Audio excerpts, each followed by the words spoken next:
picture there, and I see we have some similar looking things in our school district with some floor-mounted urinals, and I was going to inquire what kind of magic you've got going on here. Well, the magic is understanding what you should be doing. Okay. You need to know why you're doing what you're doing. So, what's the issue whenever you come to a floor like that? It always looks dirty. So, is that from a visual inspection, or do you know it's dirty because it's sticky? I can kind of feel it on the bottoms of my feet. I can see it visually. I can smell it. It's lots of things going on there. So then the thing is what we have to do is play a little detective. Why is that happening? So the question is why? Okay. So you explore what you are doing and why are you doing what you're doing. Okay. Once you understand that, then you go to correcting the issues. So what are they doing currently? Peeing and splattering and walking near and... No, your maintenance people, what are they doing? Oh, mopping, I mean, short of getting down with a toothbrush, I mean... Aha, but what are they mopping with? Microfibers, general floor cleaner.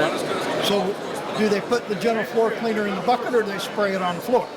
It's in a little bit of both. They've got just some of the flat mops. We've got the regular old bucket mop. We've got a few cleaning systems that we can kind of squeegee it up. We've got a couple of things. Nothing's working really good because the floor's a little bit uneven, grout joints, where it kind of tapers. It's old, so it's kind of got a drain where in case they miss or the spatter, it's supposed to kind of drain to that, but it's always an area that's hard to clean.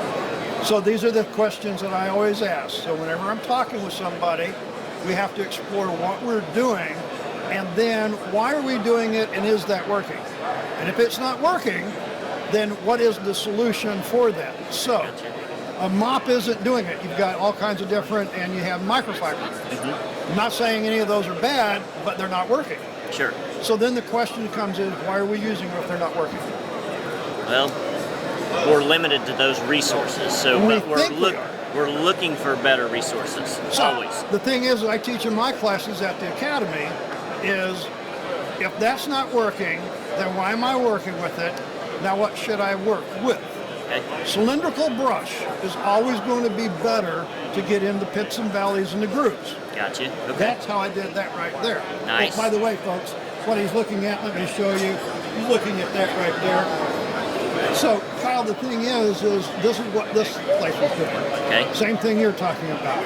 Going in with a mop, different types of mops, a single whole bucket. They've been trying all this. They've tried different cleaners. None of that was working. Same thing you had. Sticky, smelly floors.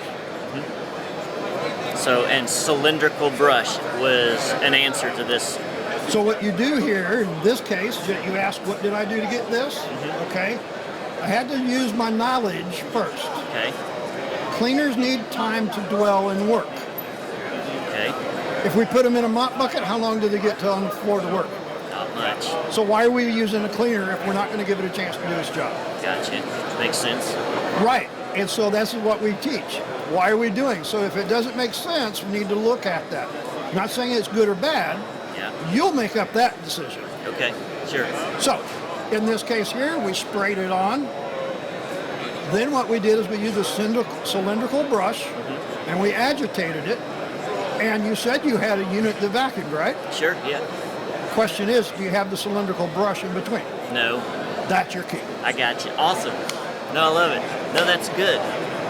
Thank you.